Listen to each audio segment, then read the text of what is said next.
Si me oyeran mis hijas me matan. Bueno. Los atributos de Dios se muestran para que nosotros, uno, nos enamoremos de Dios y dos, nos entreguemos a Él, confiando en Él. 3 libros: la creación, la redención, la manera que somos salvos, y tercero, la providencia, el cuidado que Dios tiene, el gobierno que Dios tiene. Si miramos esas cosas y el Señor nos concede que las entendamos, cuando vayamos a nuestras casas, miraremos a Dios y diremos: qué grande eres, quiero confiar en ti.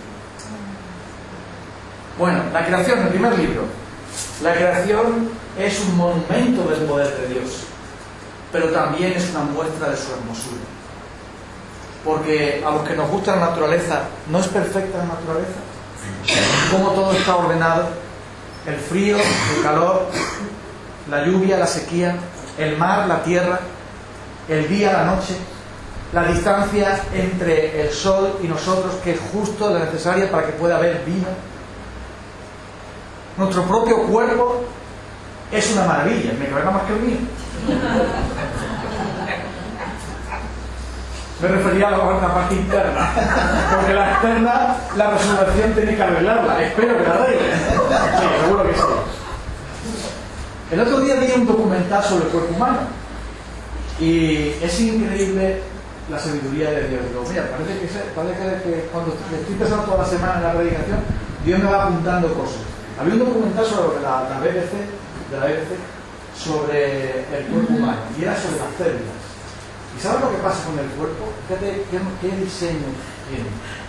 Cuando entra un virus, cuando entra una infección, cuando entra el virus, se extiende en el cuerpo porque se disfraza de una célula normal, de una célula de las que tenemos buenas. Entonces, al disfrazarse, entonces se mete en la célula y llega a dominar a la célula y entonces multiplicarse las células malas que pasan desapercibidas que si la infección se extiende.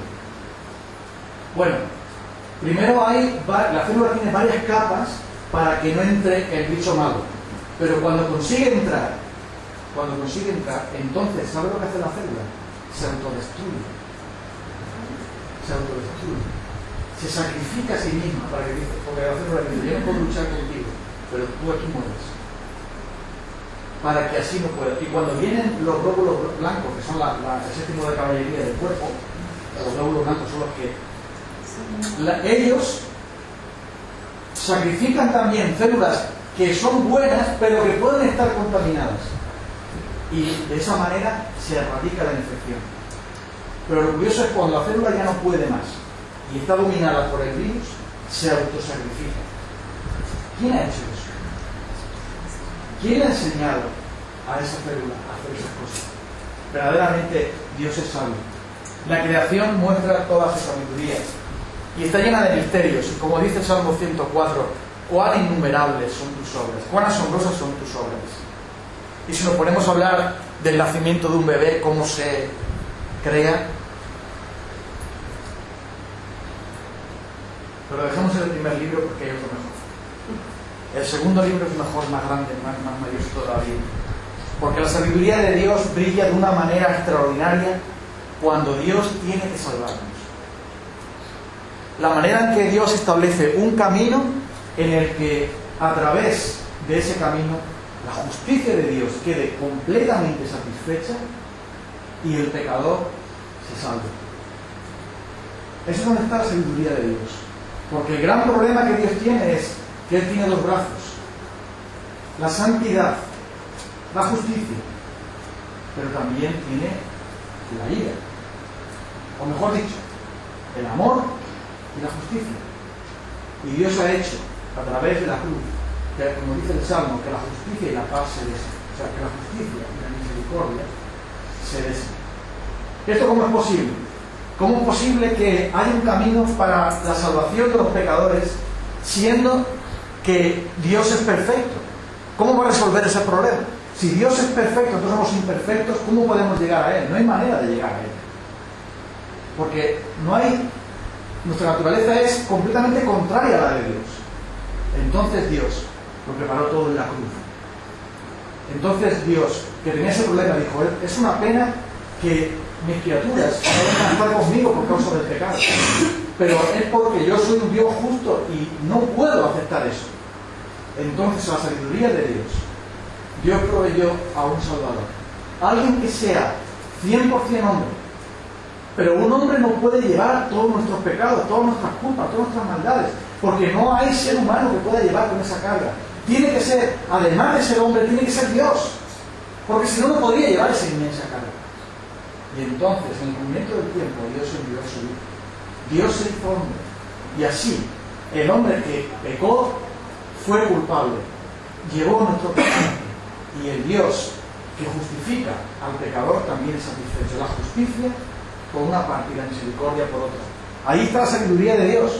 Porque el gran misterio de que Dios fue manifestado en carne fue que Él fue hecho pecado sin conocer el pecado, sin ser nunca pecador, pero salvando al pecador. Al que no conoció pecado, por nosotros lo hizo pecado, para que nosotros fuésemos hechos justicia de Dios en Él. Ahí está la sabiduría. La gran sabiduría de Dios se ve en la manera en que Él salvaguarde su carácter, su santidad, su justicia, y a la vez su gracia, su amor, su misericordia de nosotros. Y todo eso en la cruz. En la cruz es donde Dios muestra su mayor sabiduría de todas. Una sabiduría que el mundo lo entiende y considera una locura. Pero esa sabiduría se ve en el medio por el cual somos salvos. Porque, ¿de qué manera podemos ser salvos nosotros? Pero para que brille la gracia de Dios y la sabiduría de Dios y no nuestro propio orgullo. Entonces Dios dijo, la salvación tiene que ser por medio de la fe. Porque si la salvación fuera añadiendo nuestras cosas para buscar, para obtener la recompensa, entonces no podría ser la gracia de Dios manifestarse. Tiene que ser por medio de la fe. Y como la fe es la mano que extendemos para tomar lo que Dios nos da, como la fe es la cuchara con la que cogemos la gracia de Dios y la tomamos para aplicar a nuestra vida, no hay ningún mérito en la cuchara, porque la cuchara no alimenta. No hay ningún mérito en en recibir algo que se te da. Así que es por medio de la fe, para que sea por la gracia. ¿Para qué? Para que toda la gloria sea para Dios. Y además, en la manera en que la fe se forma, porque la fe no es tampoco un mérito humano. Si el Dios en su sabiduría quería que toda la gloria fuera para Él, pero que el hombre fuera perfectamente y completamente salvo. ¿Y cómo se puede hacer eso? Utilizando medios para salvarnos que no incluyan ningún mérito para nosotros. Porque al ser nosotros pecadores, todo lo que tocamos lo manchamos. Entonces, por medio de la fe. ¿Y cómo viene la fe? A través del oír. La palabra de Dios la genera. Y la gran sabiduría de todas es, ¿cómo se produce la fe? Por la locura de la predicación. Es decir, que un predicador, un creyente, le habla a otros de Cristo. El Espíritu Santo utiliza esa palabra tuya, ese testimonio tuyo, que de un moribundo, y hace que la fe germine en el corazón de esa persona. Dios puede usar ángeles, pero los ángeles pueden decir, nosotros lo hemos hecho. Pero cuando Dios utiliza a seres débiles como nosotros, el que se gloría es el mismo. Porque son solamente vasos de barro. Porque el tesoro es Él. Y Él lo ha hecho de esa manera tan sabia, para que toda la gloria sea para Dios, para que nadie se jacte ante su presencia. Porque los hombres enseguida se enorgullecen cuando añaden aunque sea un céntimo. Pero no añadiendo nada, no hay manera de enorgullecerse. Dios utiliza cosas pequeñas para hacer cosas grandes. Cuando un médico no tiene instrumental, no tiene un hospital, no tiene enfermera, no tiene recursos, y salva la vida de alguien, uno puede decir, este sí que es un buen médico, ¿verdad? Cuando Dios, utilizando medios pobres, salva a los pecadores y lo hace de una manera perfecta, ahí es donde brilla más su sabiduría, ¿verdad?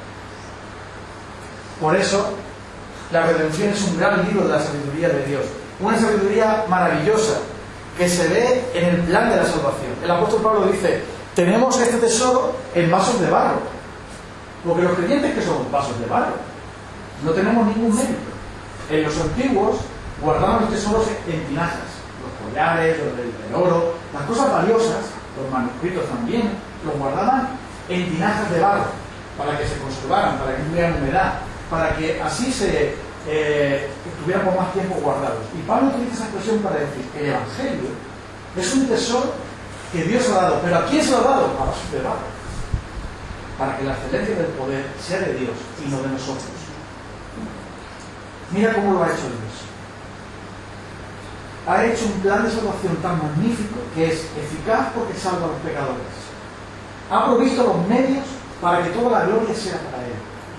Y así, toda la gloria es para Dios y todo el cielo para nosotros.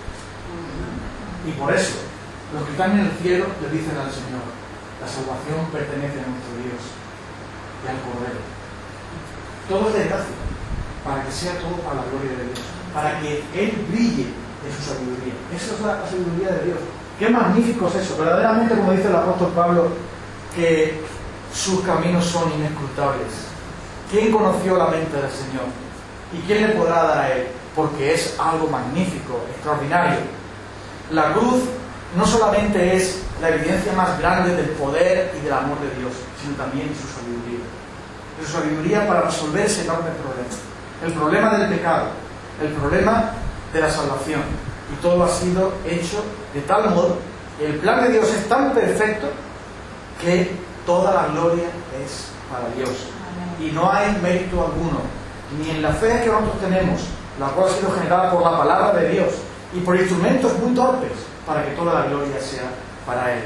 El martillo no se puede gloriar de dar martillazos, porque el martillo no es nada sin la mano del que lo mueve. Así también los siervos de Dios, los creyentes, no nos podemos gloriar de nada, porque es Dios el que nos mueve. Y finalmente, la sabiduría de Dios se ve en su obrar en la providencia. Habría mucho más que decir acerca de la cruz, pero cuando hablemos otro día del poder de Dios, ahí lo veremos aún más. Pero la Biblia está llena de manifestaciones gloriosas de la sabiduría de Dios en cómo Él actúa con las personas, en cómo Él obra en las vidas de las personas. Y si abrimos un poco los ojos, veremos también esa sabiduría de Dios actuando en nuestras vidas. Mira, todo lo que Dios hace en nosotros tiene dos objetivos. Todas las cosas que Dios hace en nuestras vidas tiene dos objetivos. Una es para nuestro bien y la otra es para su gloria. ¿Ya está? Para nuestro bien y para su gloria. Esto significa que las cosas que nos suceden son instrumentos de revelación. Dios quiere revelarse a nosotros, quiere revelar su poder, su amor, su sabiduría a través de las cosas que nos pasan.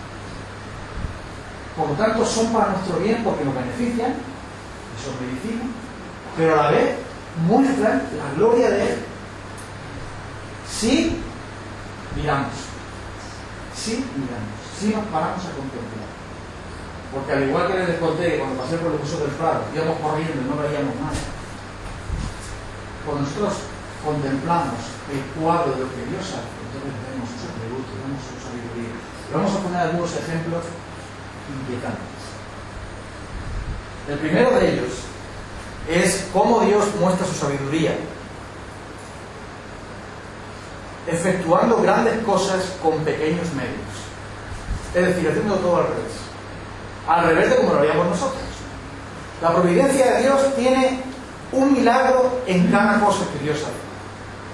Y lo podemos ver en uno de tantos ejemplos de la Biblia. ¿Se acuerdan ustedes cuando el pueblo de Israel se quejó contra Dios? Que nunca se quejaba contra Dios, ¿verdad? Nunca se quejaba, pero esa vez se quejó.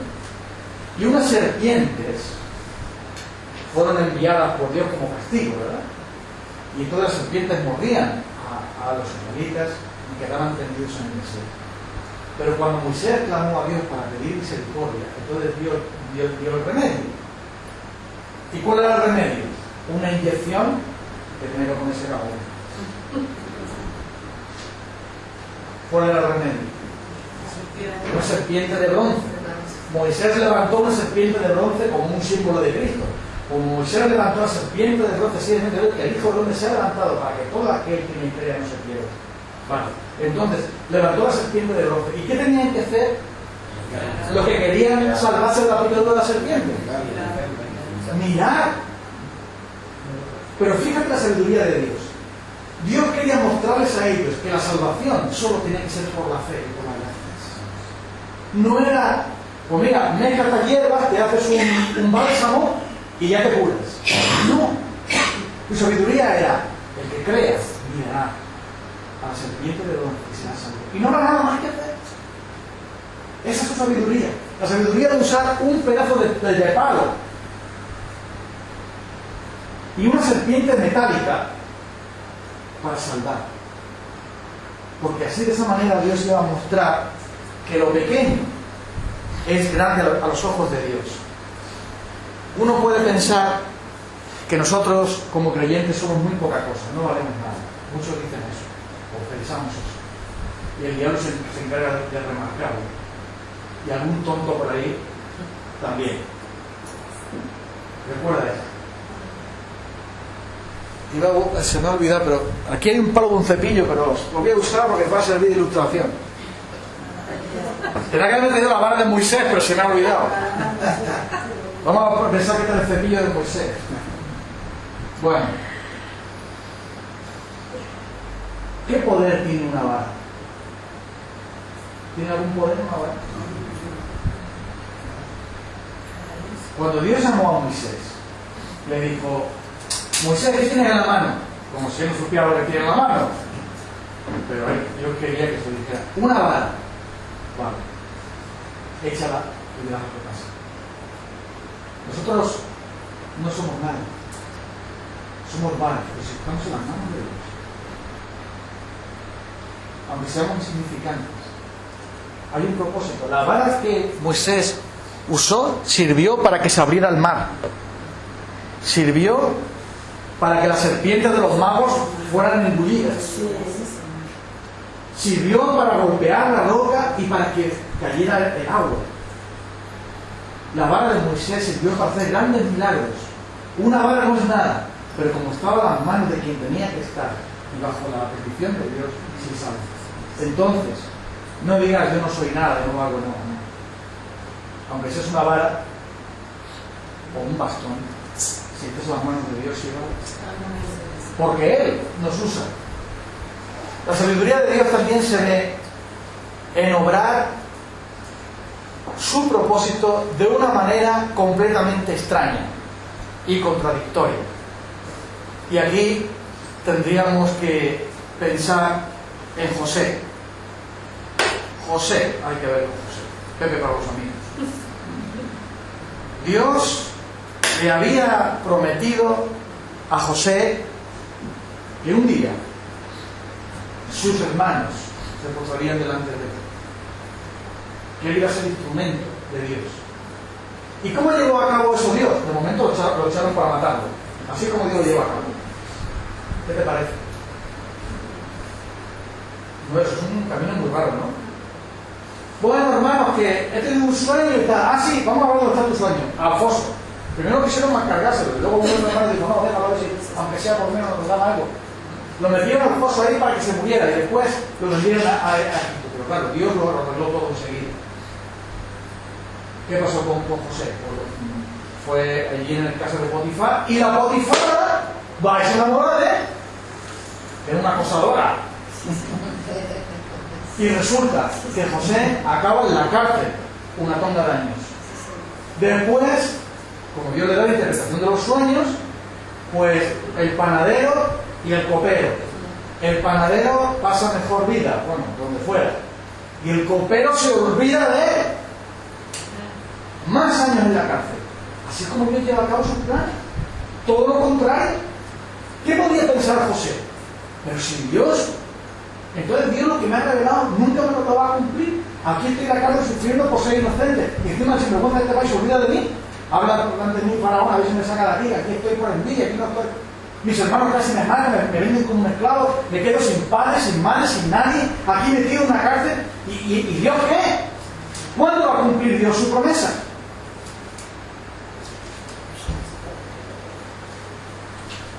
Sin embargo, Dios lo encarceló. ¿Y cómo acaba la historia?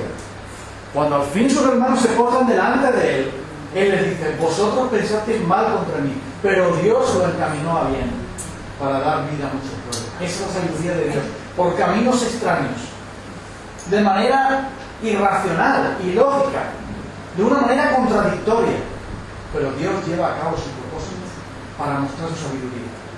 Porque si Dios lo hiciera todo directamente, si Dios le dijera a José: José, toca aquí la puerta y es todo cumplido, ¿cómo mostraría él su gloria? Pero José tenía que ver la sabiduría de Dios a través de todas esas cosas malas que le pasan y todas esas injusticias que tiene que sufrir.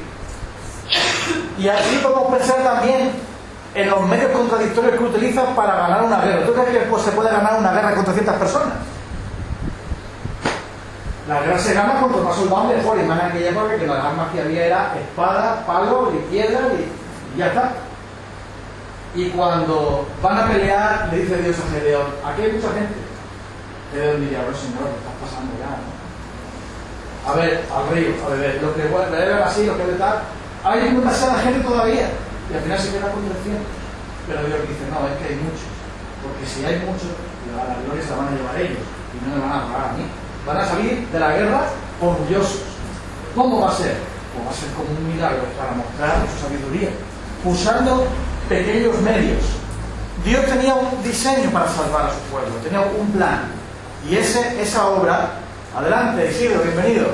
Ponte en una silla de las fuertes. Aquí hay. Así lleva a cabo Dios su obra, haciendo algo que nos parece absurdo, que nos parece sin sentido. Y esto nos muestra también cómo Dios actúa en la iglesia. Verás, cómo Dios hace que su iglesia crezca a través de la persecución. ¿No te parece contradictorio? La sangre de los mártires es la semilla de la iglesia. Los apóstoles los persiguen, los meten en la cárcel. A Esteban lo apedrean, a Santiago lo decapitan. ¿Y sabes lo que Dios hace con toda esa persecución? Más crece el evangelio. Más crece el evangelio. Y al final, cuando el apóstol Pablo escribe a los filipenses y él estaba ya en la cárcel, dice: quiero que sepáis, hermanos, que las cosas que me han sucedido han servido más bien para el progreso del evangelio. O sea, te meten en la cárcel para que no prediques y más progresa el evangelio. Dentro del mundo al revés. Y además dice: pues no solamente porque yo predico a otros, sino porque los hermanos, al verme en la cárcel, han cobrado fuerza y han dicho: Pablo está en la cárcel por predicar el evangelio. Nosotros que vamos a ver, que somos cobardes, a predicar más todavía. Y así, Dios, al revés, con lenguajes torcidos, porque esa es su sabiduría. Hacer las cosas de manera en que Él muestre su gloria. De una manera que nosotros nos quedamos admirados diciendo: Señor, ¿cómo puedes tú salvar con 300? Sí, salvo con 300. ¿Cómo puedes utilizar tú a Moisés y su vara? Pues sí los utilizo. ¿Cómo puedes usar vasos los uso también? ¿Y cómo puedes hacer que todo salga bien en la vida de José después de todas las calamidades que pasan? Porque así es como yo me manifiesto. ¿Eso te da esperanza a ti y a mí? ¿O no? Porque Dios está en obras en nosotros. Pero verás el resultado. Verás el resultado. Y por eso, en su providencia, se muestra aún más su sabiduría cuando hace que el mal se convierta en bien. Dios es el único que del veneno saca medicina. El diablo te inyecta el veneno y Dios hace que esa medicina y te cure. Este diablo no da ninguna,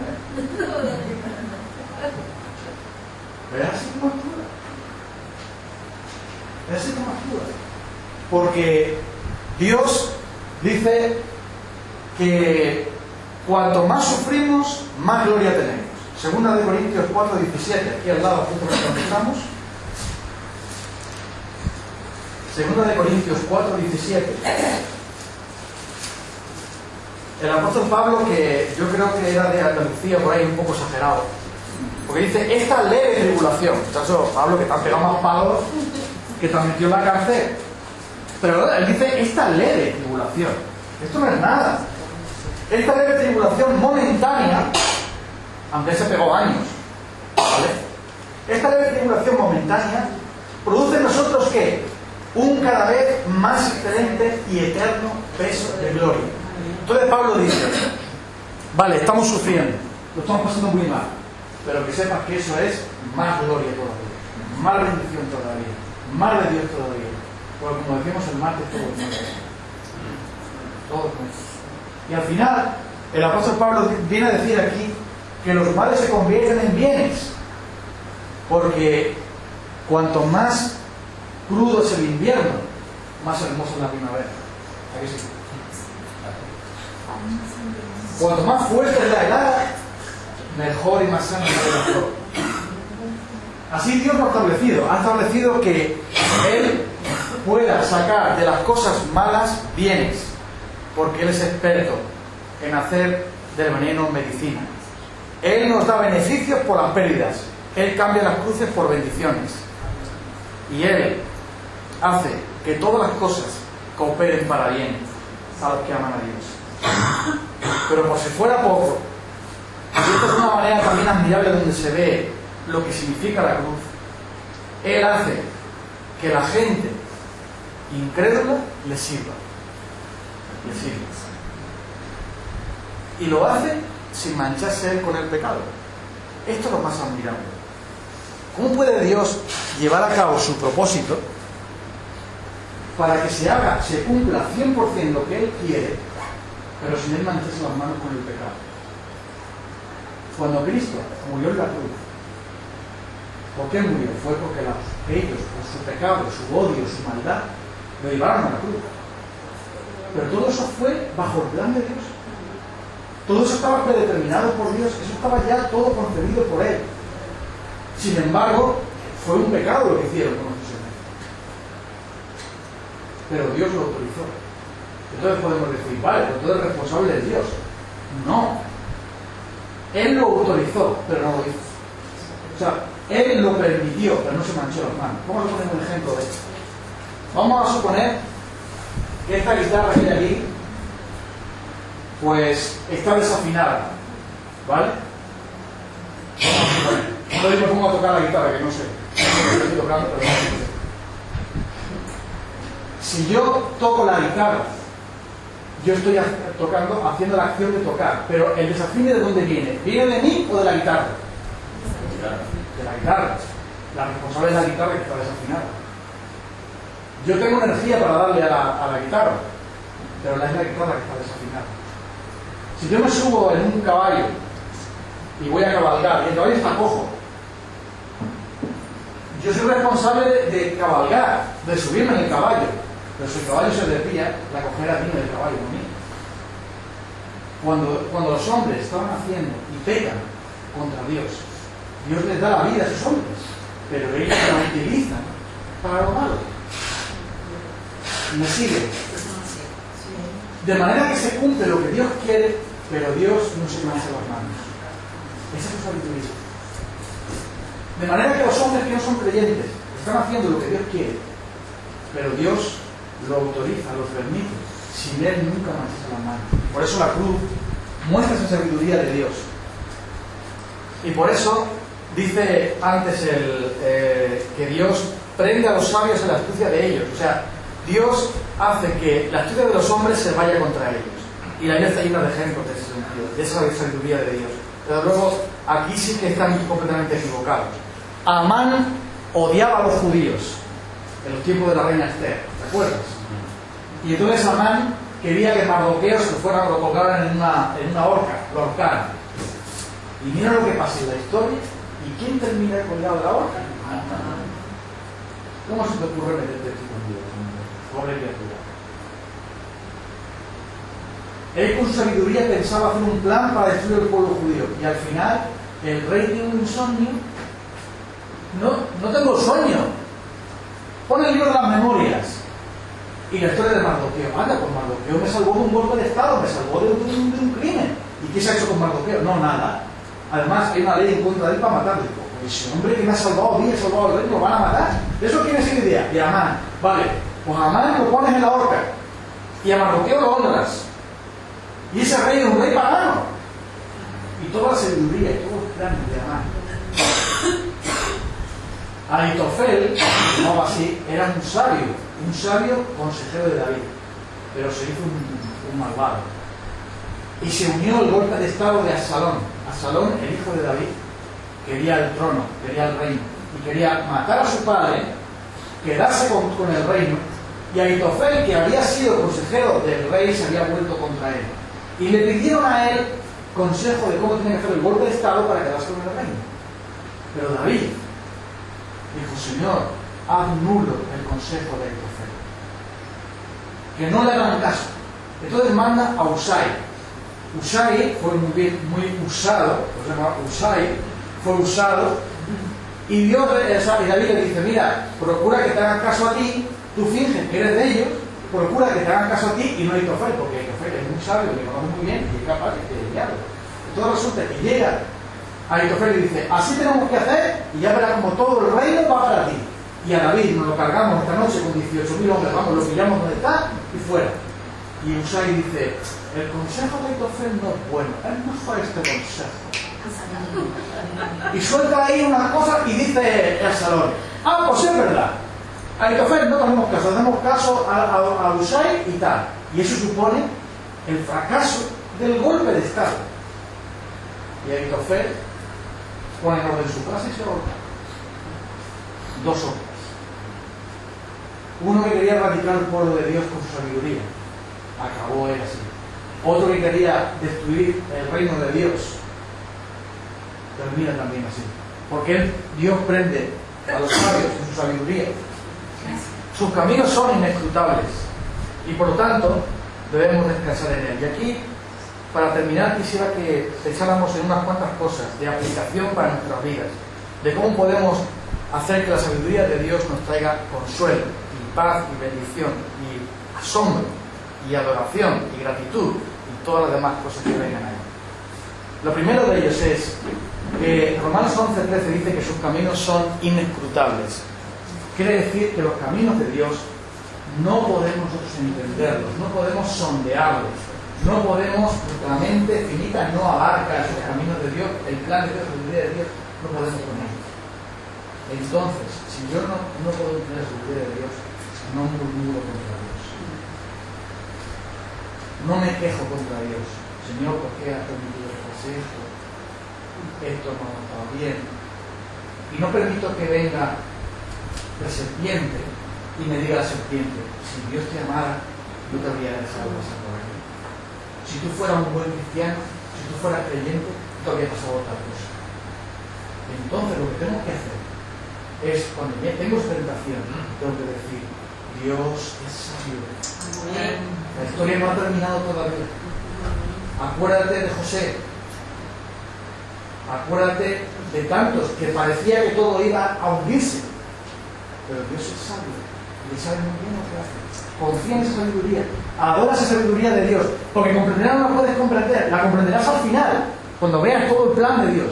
Pero adora la sabiduría de Dios y echa fuera las insinuaciones del enemigo. La segunda cosa es: si tienes una falta de fuerza física, es decir, de salud, recuerda que a lo mejor tienes poca salud, pero mucha fe. Es posible que tu cuerpo esté débil, pero tu fe esté fuerte. El hombre natural se va desgastando. Algunos ya se ven un poco desgastadillos, El hombre natural se va desgastando. Pero el interior, ¿qué pasa? Se renueva. Se renueva. ¿Qué pasa cuando la platanera ha echado su cosecha? ¿Qué se hace? ¿Se deja ahí? ¿Se corta para qué? Para que la nueva, el hijo, nazca. El hombre natural, nuestro cuerpo, se desgasta, pero el interior dará fruto. Así que la enfermedad o la falta de salud no es algo que esté fuera del plan de Dios y la sabiduría de Dios, porque Hebreos capítulo 12 y versículo 11 habla de un fruto que Dios está sacando de nosotros, como árboles que somos. Eso se nos nombra como árboles. Y se habla de la disciplina de Dios que a veces sufrimos. Esa disciplina puede ser también una enfermedad en la que Dios quiere ponernos en orden, o la que Dios quiere hablarnos a través de ella. Y dice: es verdad que ninguna disciplina al presente parece ser causa de gozo, sino de tristeza, pero después da fruto apacible de justicia a los que por ella han sido ejercitados.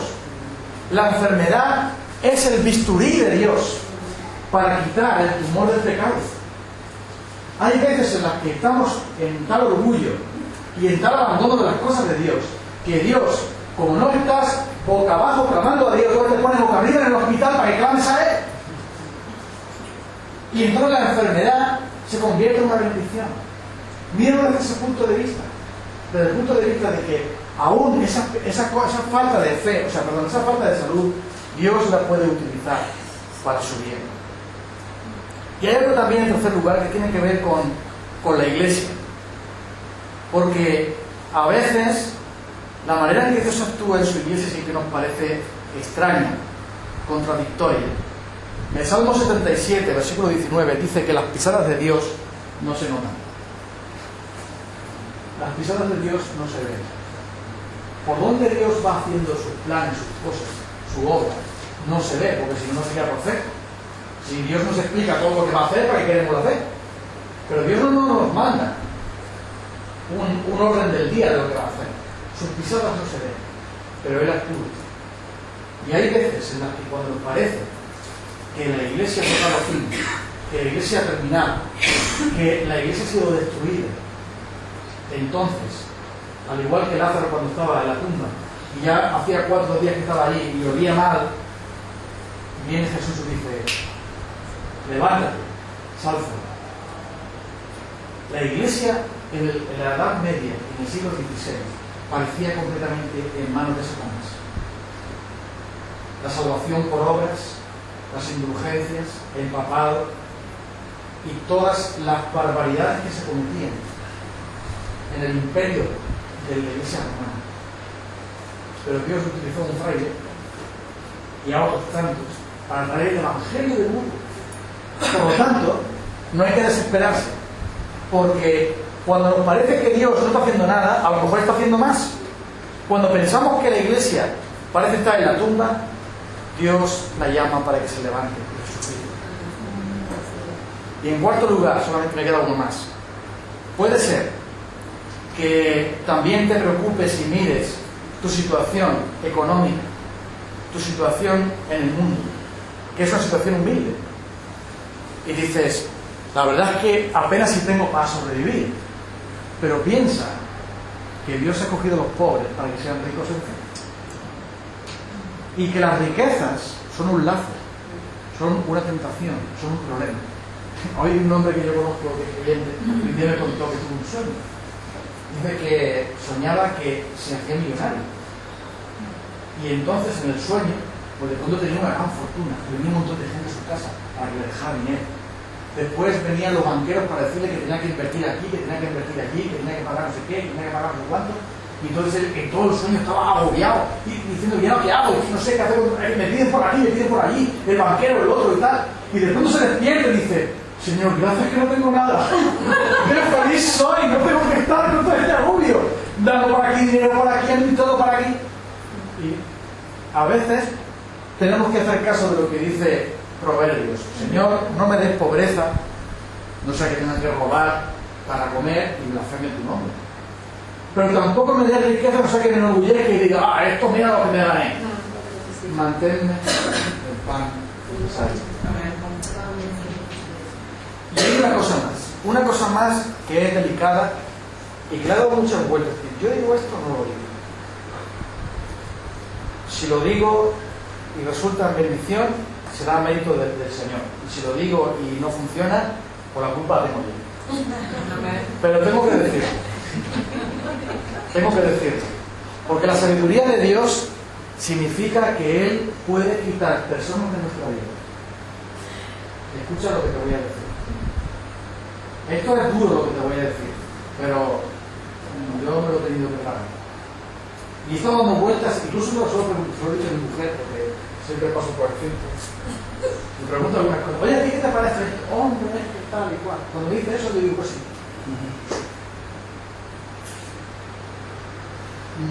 A ver cómo lo digo. Dios es celoso y nos quiere solo para Él.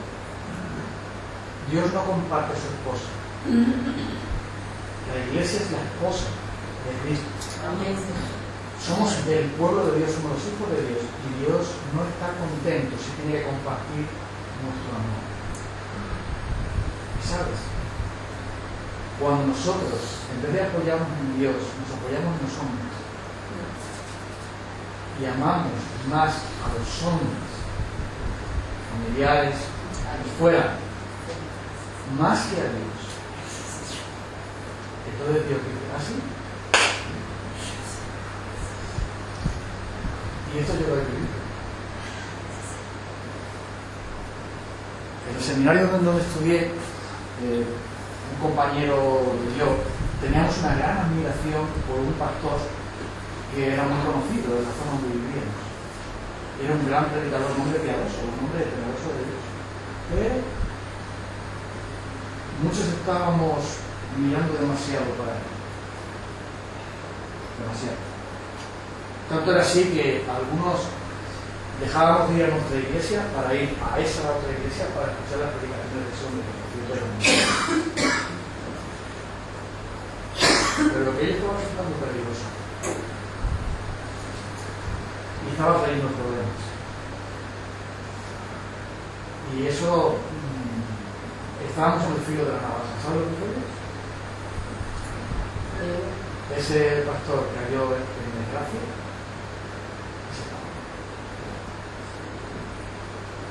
Y un compañero mío de seminario que la admiraba muchísimo, a mí me afectó, pero quizá menos porque yo no estaba tan unido a ese hombre. Pero me acuerdo que me dijo, mira Fran, para mí no quiero saber más nada de ese hombre. Para mí es como si se hubiera muerto de un momento. Es un creyente, ha caído en el pecado, pero es un creyente. Aquí está mañana.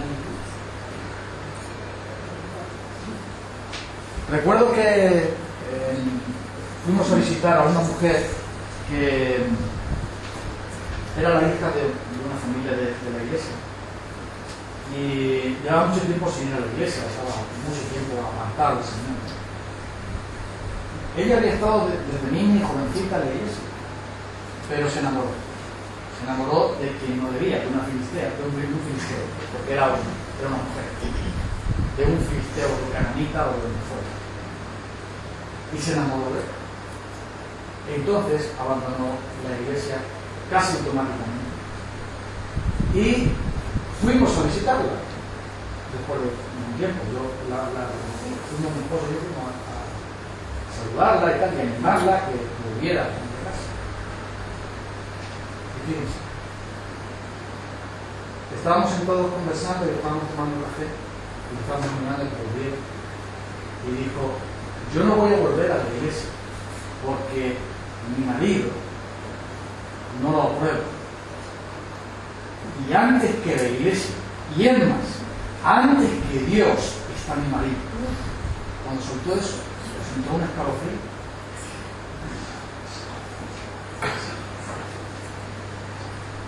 Pasado el tiempo, no tiene marido, no tiene salud. Ha caído en varias manos de amantes y su vida está hecha trizas.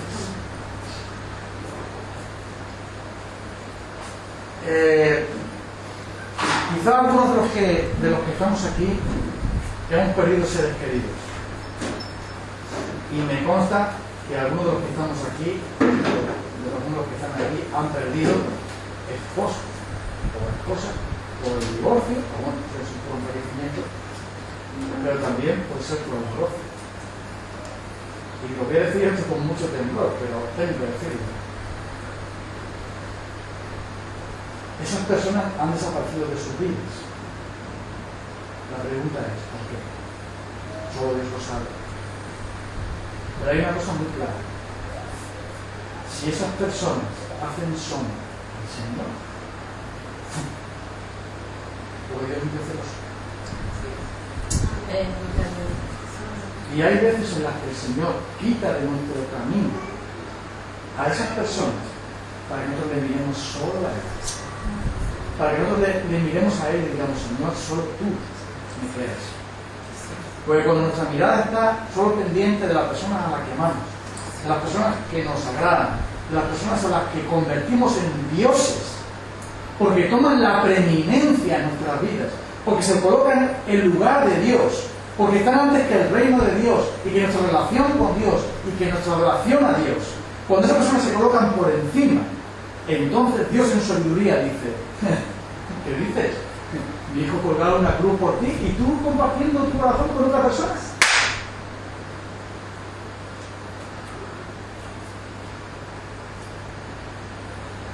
Un familiar mío, creyente, todo su fe, toda su vida era su esposa, que por cierto era una gran creyente. Cuando enfermó, fuimos a visitarla y tuve una conversación con mi tío. Me dijo, Fran, estoy pasando muy mal. Sé que tu tía va a morir. Y no entiendo por qué Dios hace esto. Dios, lo que está haciendo, esto no va a traer ningún bien para mí. Esto no va a traer nada bueno para mí, porque va a destruir mi vida, porque ella es mi vida. Yo no he conocido a otra mujer como ella. Es una mujer admirable, toda nuestra familia descansa en ella. Y era así. Y cuando ella no esté, yo no voy a tener vida, yo no voy a tener fe, no voy a tener nada. Entonces le dijo, tío, Dios está en los cielos. ¿En dónde estás mirando tú? Y Dios se la llevó. ¿Lo ves? Entonces, la sabiduría de Dios es tal que Él va a velar por el bien de nuestras almas. Nuestras almas son primero nuestros cuerpos, hermanos. Nuestra alma y nuestro corazón para Dios es antes que nuestro matrimonio, antes que nuestros hijos y antes que nuestra propia vida, antes que nuestra propia salud. Y si tú tienes puesto tu interés en tu salud, en tu dinero, en tu familia, lo que sea, Dios te lo puede quitar para que tú te fijes solo en Él y digas, Señor, solo tú me bastas. Está muy bien que tenga una familia, está muy bien que tenga una iglesia, está muy bien que tenga lo que pido, pero mis ojos están puestos en ti. Porque aunque mi padre y mi madre me dejaren con todo, tú me recogerás. La sabiduría de Dios es, esto es malo para ti y te lo voy a quitar. Y por eso tenemos que someternos a la sabiduría de Dios. Yo sé que es muy duro decir esto, pero tenemos que dejar de una vez por todas de pelearnos con Dios y de murmurar contra Él. Confía en esa sabiduría. Esa persona no era buena para ti, esa persona no es ideal para ti, esa familia no te conviene a ti, ese predicador no te conviene a ti, esa iglesia no te conviene a ti, y Dios te la quita del medio. Porque Él tiene que ser el Rey y el Señor completo. Él tiene que ser supremo en tu vida. Él tiene que ser el Rey y el Señor por completo de tu vida. Y cualquier cosa que la asombra, tienes que quitarlo. Aunque te cueste, pase lo que pase, porque eso es la sabiduría de Dios. Dios dice, tú eres solo para mí, porque solo por ti Dios es mi vida. Él lo dio por completo todo y no puede haber nada que le desombra.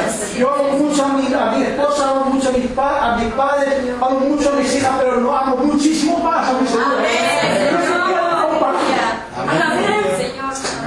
Y si yo llegara a amarles a ellos un poco más de lo que tengo que amar a mi Señor, entonces prefiero que mi Señor me lleve a mí, no se lo lleve a ellos, pero no quiero que nada haya sombra, no quiero que nada estorbe la comunión con Dios, porque mis ojos están puestos en Él, ni en mis hijos, ni en mi familia, ni en la iglesia siquiera, sino solamente en Él. Esa es la sabiduría de Dios, que todo tiene que ser para Él. Y muchas veces le he preguntado, Señor, ¿qué es lo que tú pretendes con todo este rollo, todas estas cosas que nos han pasado en la iglesia? Y al final, en esta semana he entendido cosas. He entendido que Dios me dice, es que yo soy para ti, tú eres para mí. Es muy fácil decir eso. Pero nos agarramos al pasado, y nos agarramos a personas, y nos agarramos a las muletas. Y Dios quiere que caminemos sin muletas. Cuando nuestra hija mayor, Alma, estaba en rehabilitación porque tuvimos un accidente de tráfico, pues íbamos todos los días a una fisioterapeuta para la rehabilitación y ella estuvo con yeso desde la cintura para abajo. Un niño de la iglesia decía que era la Y. Y mi hija estuvo de Y meses. Cuando por fin empezó a caminar y tuvo que aprender a caminar de nuevo, ella tenía miedo y se agarraba a una muleta. Y entonces un día la fisioterapeuta le dijo: no, el médico te ha dicho que tú puedes caminar, deja la muleta. Y ella no quería porque tenía miedo. No puedo dejar la muleta porque me voy a caer. Tú puedes caminar. Y entonces le puso la muleta en el centro de la habitación, y le dijo: ahora camina y ve a buscar la muleta si la quieres, porque yo no te la voy a dar. Y ella estaba dura, estaba levantarse de la muleta. Pero no se atrevía a levantarse porque todo su apoyo, toda su seguridad estaba en esa muleta. Pues todas las tenemos guardadas todavía, no quiere que tiremos. Están guardadas por ahí en la casa. Aquí no, la península. Las tiene guardadas ahí. Pero ella se aferraba a esas muletas porque era lo que le daba seguridad, lo que le daba estabilidad, lo que le hacía sentir bien. Pero era el momento en que soltara esas muletas, porque ella tenía que caminar por sí misma y no apoyada en esos bastones, porque para eso Dios le dio 2 piernas y le salvó el Señor. Y cuando por fin empezó a caminar, aunque fuera cojeando o apoyándose a la pared o lo que fuera, entonces las muletas fueron retiradas. Y ahí están, limpios de arañas en el trastero, porque ella camina sola. A veces nosotros tomamos a las personas con muletas y confiamos en ellas, nos apoyamos en ellas y no les enseñamos. Suéltales. Tengo que terminar. Si Dios es infinitamente sabio, pidamos entonces sabiduría, como lo dice Salomón. Salomón no pidió riquezas, aunque el Señor se las dio después. Pero Salomón dijo: da a tu siervo corazón entendido para saber cómo entrar y cómo salir en medio de tu pueblo. Y agradó a Dios esta petición. Tú no has pedido riquezas, tú no has pedido muchos años de vida, tú no has pedido tesoros, has pedido sabiduría para cumplir mi tarea. Yo te lo voy a dar. Si alguno tiene falta de sabiduría, que la pida a Dios. La sabiduría que nos viene cuando pasamos por pruebas. Pero cuidado, porque la sabiduría, con eso terminamos, la sabiduría de Dios viene es un kit. La sabiduría de Dios viene con un carácter. Santiago capítulo 3. Santiago capítulo 3, versículo 13. Está hablando de aquellos que querían ser maestros en la iglesia, pero que por la boca moría el pez, porque tenían muy buena boca y muy mala vida. Y entonces nos advierte a todos, especialmente a los que hablamos mucho, de cuál es la sabiduría que Dios quiere. Y dice: ¿quién es sabio y entendido entre vosotros? Muestre, recitando versículos, que es muy listo, ¿no? Muestre con sus títulos teológicos que tiene mucha sabiduría. ¿Qué dice Genaro? Con buena conducta. Con mansedumbre. Es decir, una conducta correcta y una humildad en tu vida. Eso es ser sabio. No es ir a la universidad. Versículo 14. Pero si tenéis celos amargos y contención en vuestro corazón, no jactéis ni mintáis contra la verdad. Porque esta sabiduría no desciende de lo alto, sino que es terrenal, animal y diabólica. Porque donde hay celos y contención, allí hay perturbación y toda obra perversa. Pero la sabiduría de Dios, ¿cómo es? La sabiduría que es de lo alto es, primeramente, pura, después, pacífica, amable, benigna, llena de misericordia, de buenos frutos, sin incertidumbre ni hipocresía. Y el fruto de justicia se siembra en paz para aquellos que hacen la paz. Tenemos que pedir esta sabiduría. La sabiduría que nos viene, mana de Dios, que nos cambia en las personas que Dios quiere que seamos. Y cuando nosotros somos así, como Dios quiere que seamos, cuando tenemos que saber qué es lo que Dios está haciendo en nuestra vida, vamos a ver las señales que de Dios y decir: no pasa nada, tranquilo, todo está bajo control, Dios es sabio, Él sabe a dónde vamos, Él sabe todas las cosas. La sabiduría de Dios va a hacer que nosotros seamos humildes, Tengamos una buena conducta, seamos amables, benignos, llenos de misericordia, sin incertidumbre ni hipocresía, y llenos de frutos de justicia. Esa es la sabiduría que Dios quiere. Dios no quiere, hermano, que usted esté aprendiendo la Biblia de memoria. Sería muy bueno que te la aprendieras. Los fariseos la aprendían y vivían como vivían. Dios no quiere que tú te aprendas la Biblia de memoria, ni que llegues a ser no sé qué. Dios quiere que tú seas como Cristo, que vivas como Él. Eso es la verdadera sabiduría. El sentido de sabiduría es el temor del Señor.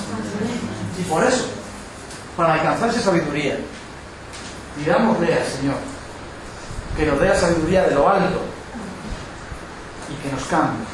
Y de esa manera podremos gozarnos al ver aún más su sabiduría. Señor de los cielos, Padre de la gloria, Dios Todopoderoso, delante de tu majestad estamos hoy para adorar.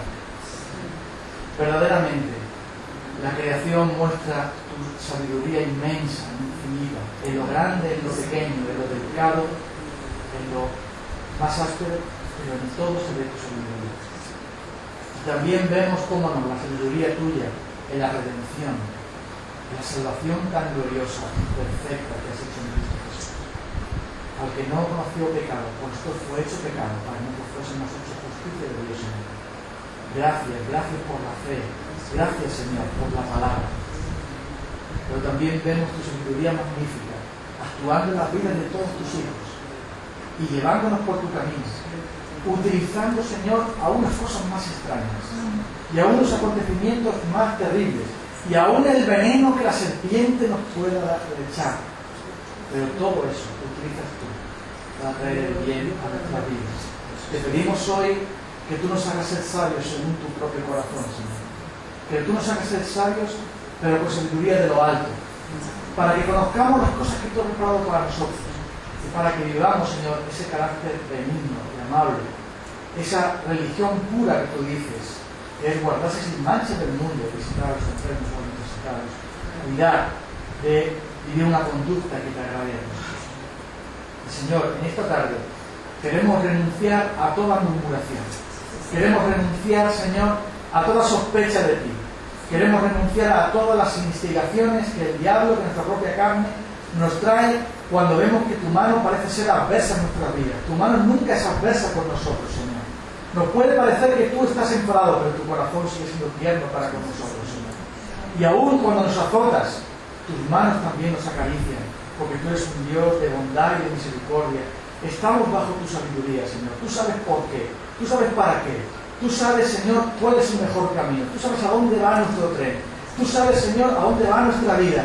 Sabes quién tiene que estar en nuestras vidas y quién no tiene que estar. Tú sabes en dónde tenemos que hacer y dónde no tenemos que hacer. Tú lo conoces todo. Tú eres sabio, Señor. Y por lo tanto adoramos tu sabiduría. No la comprendemos, es verdad, pero la adoramos porque sabemos que tú eres perfecto en todas las cosas. Y el día, Señor, en que nos permitas conocer todo tu plan magnífico y maravilloso desde la eternidad, nos echaremos a tus pies para adorarte y para decir verdaderamente digno de recibir toda la gloria. Porque tú has creado todas las cosas y todas las cosas subsisten por ti. Porque tú eres bondadoso, misericordioso y perfecto en tu ser y en tus obras. Qué grande, qué glorioso, qué inmenso eres tú, Señor. Gracias, porque las vidas nuestras proclaman tu gloria. Nuestras propias vidas, Señor, y aún nuestros fracasos, nuestras miserias, y aún nuestros pecados van a proclamar la gloria de tu Hijo. Porque todo es nuestro. Y nosotros somos de Cristo, y Cristo de Dios. En su nombre te adoramos. Amén. Amén, Señor.